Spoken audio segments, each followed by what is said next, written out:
groundbreaking book titled From Scythia to Camelot. Professor Scott Littleton and Dr. Linda Malcor document step by step how King Arthur shares the same origin as the Ossetian Nart sagas. Why we think King Arthur began over in Scythia and with the Sarmatians are these parallels to the Nart sagas. The Nart sagas are the ancestral myths of a people living in the Caucasus Mountains of southern Russia, known as Ossetians.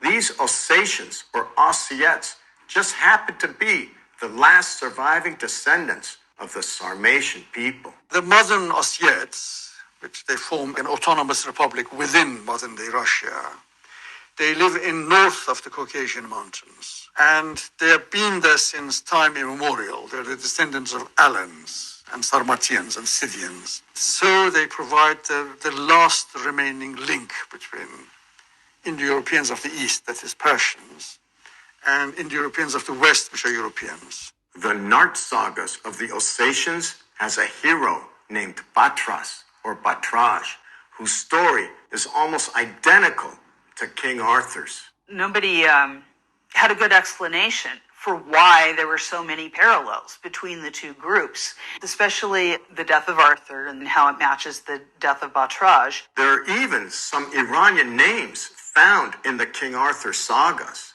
You have names that show up in Iranian languages. And one of them is Lancelot's father, King Ban. That means leader, and we know that because one of the kings that Marcus Aurelius made a treaty with was Banadashpis, horse leader.